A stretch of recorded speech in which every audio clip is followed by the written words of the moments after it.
Hey guys, this is Mike. I just want to let you know that apparently in recording this episode, my mic was starting to fritz out. I didn't notice it until I was editing it. Obviously, I've replaced it. So it's not you, it's me. Thank you for listening, and it'll be better next time.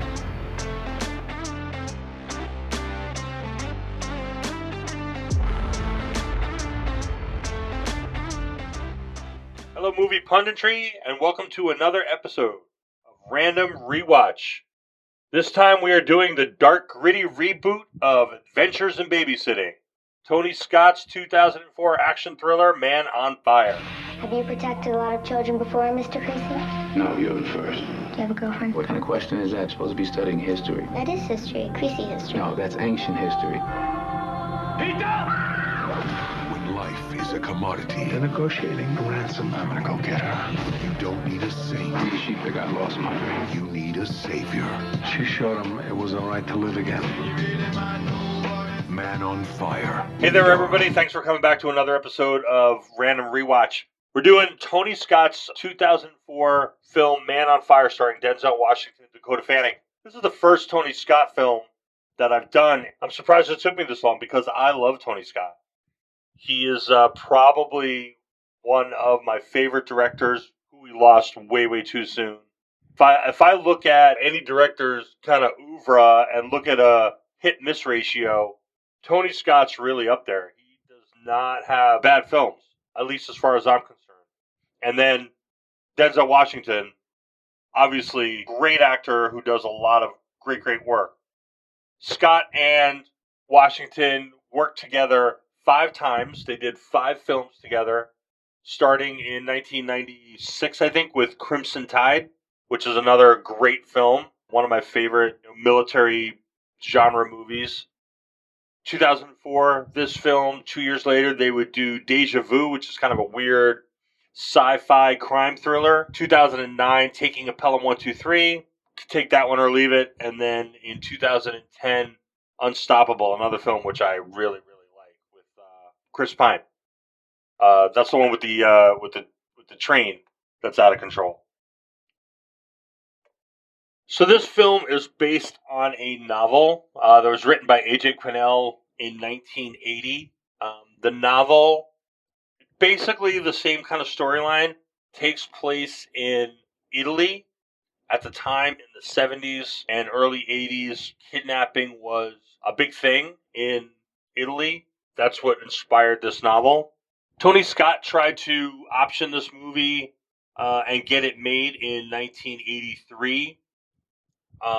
But apparently he was turned down, and the decision makers at the time thought that he was just too green of a director.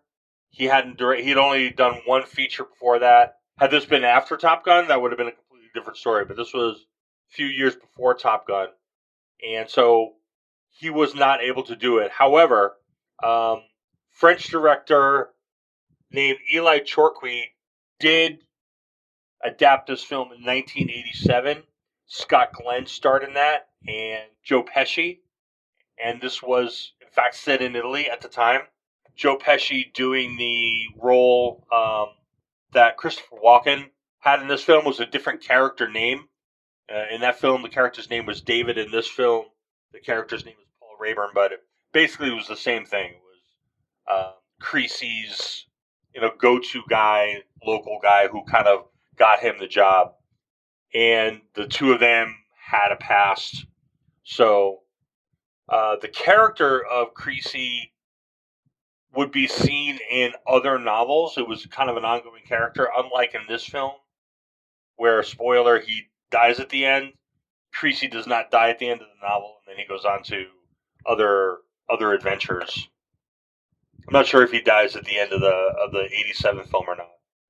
So coming up in the late 1990s, early 2000s, studios were looking at remaking this film and getting it back on. This was Fox who had this film, and under producer Arnon Milchan. He was also the guy who produced the 87 version, so he kind of had control over the IP. He had looked at Michael Bay and Antoine Fuqua, and then eventually that would lead to Tony Scott The studio wanted the film to be in Italy, and originally it was set up that the story was going to be in Italy. However, they were going to use Mexico City as a stand-in for Naples because it would be cheaper to shoot there, and some of the architecture is pretty close to being the same. But Scott pushed for it to be changed out of Italy because at the time they were remaking the film in the early 2000s. Kidnappings in Italy weren't a thing anymore. However, where they were a thing in Mexico. And Tony really loved the look of Mexico City, and they were setting up to film there anyway.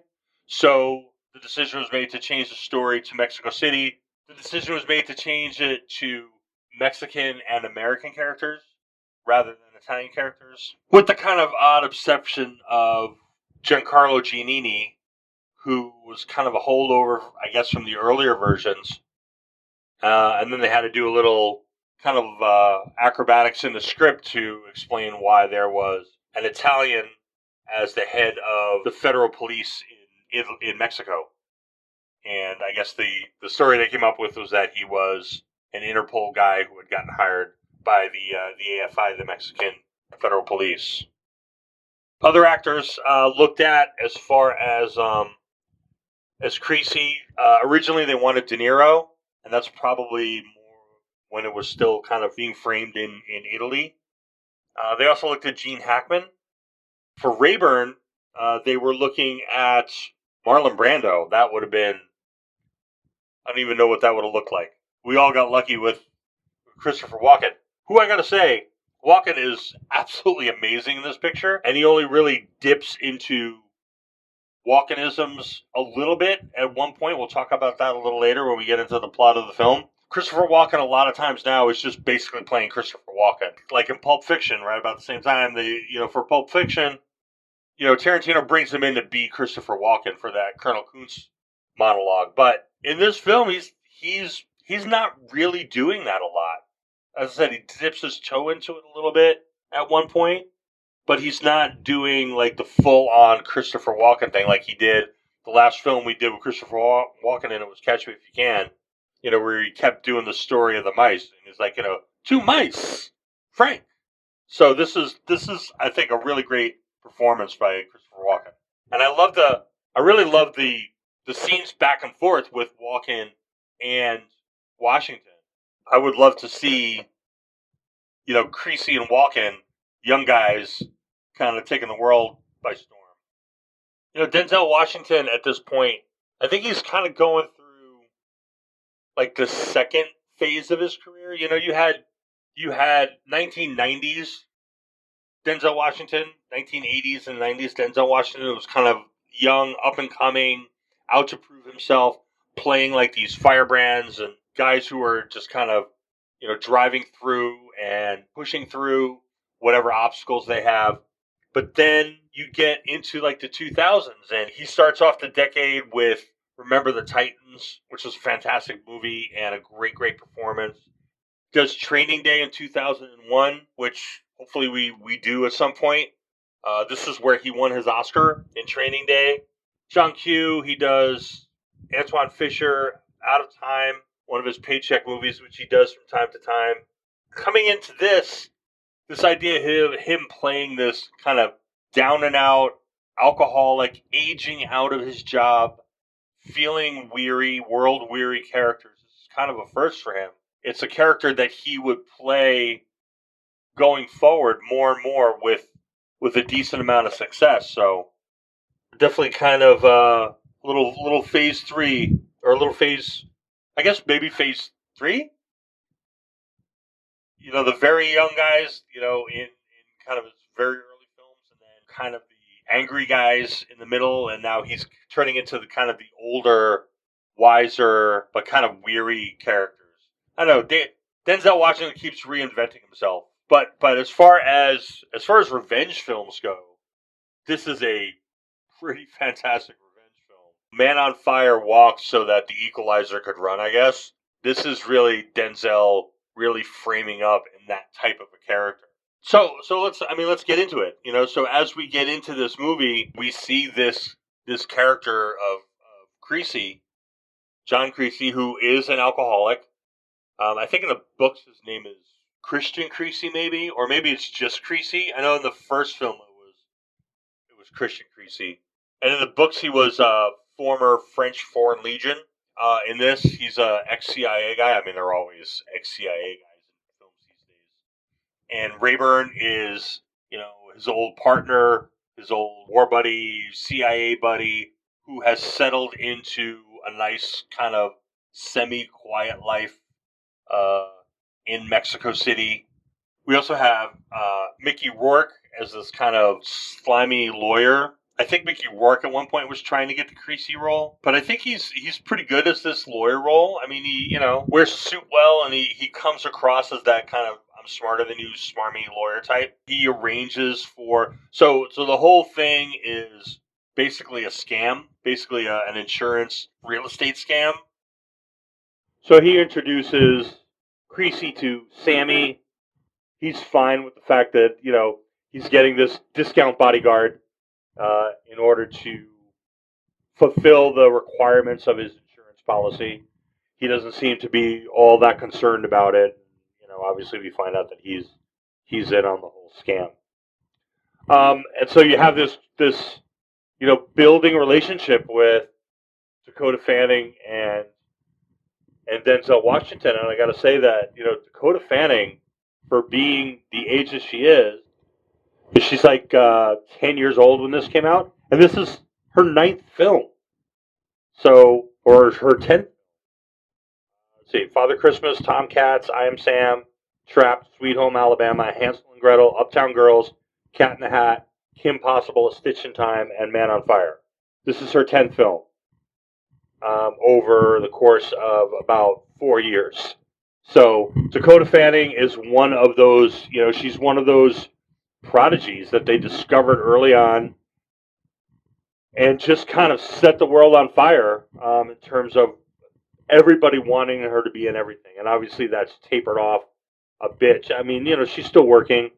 It was interesting when they put her in Equalizer 3 back with Denzel, but she is really, really fantastic in this. And I got to say, I really like the way that they built the relationship between these two characters throughout the middle part of this movie. Creasy kind of finding that PETA is giving him, I guess, a new lease on life, a new reason to care about somebody or something, and her working her way into his heart. This is, one of those movie tropes that you see once in a while. The grouchy old man and the young idealistic child. It works. It works this time. And I got to tell you, I mean, I love the whole idea of him becoming like her sports father because her parents are basically ignoring her. At least her father very much is. Her mother, who's played by Radha Mitchell, is more attentive to her daughter. But still, you have to wonder, like, her daughter, she's an expat. She lives in Mexico City, where there's a lot of kidnappings for ransom of wealthy people, and these people are regularly leaving town. Like, why wouldn't you take your daughter?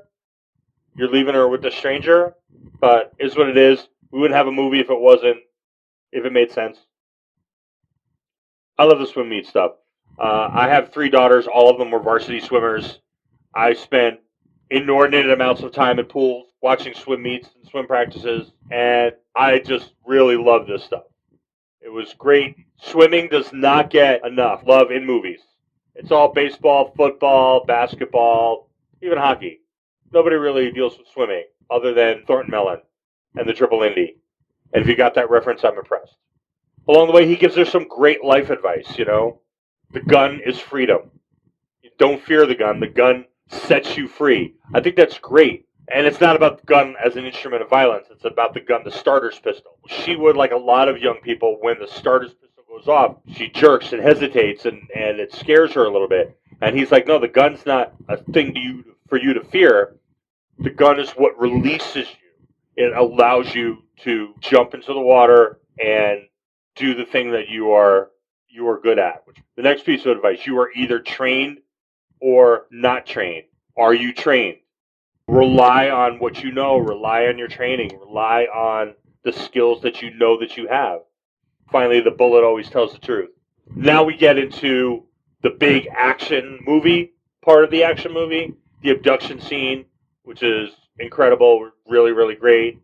And then have this shopping for weapons scene, which is amusing.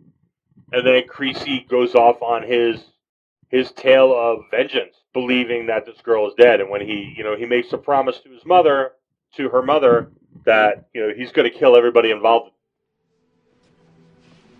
My own baby. She needed me so much. Sometimes I felt like I had nothing to give her. Just, I don't know what to do. What are you gonna do? What I do best. I'm gonna kill him. Anyone that was involved, anybody who profited from it, anybody who opens their eyes at me. And then, obviously, he goes off. There's the scene with the RPG.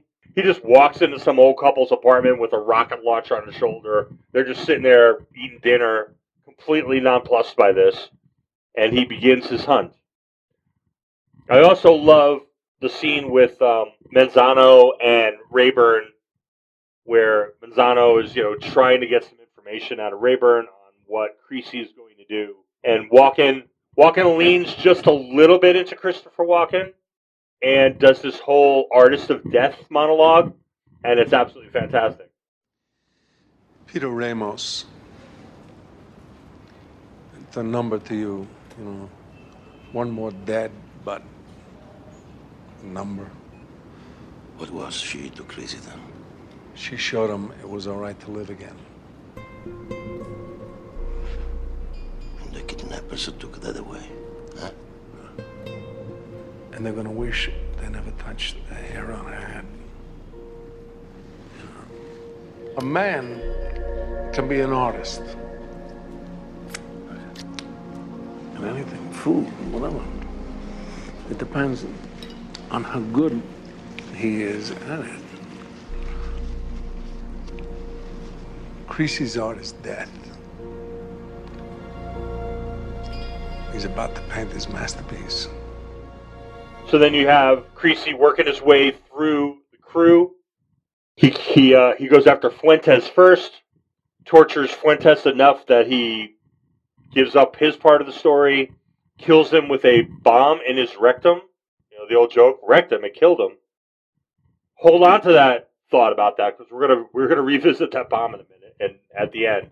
Then he goes after Mickey Rourke's character, who's already been killed. Then he goes after Sammy and basically convinces him to kill himself.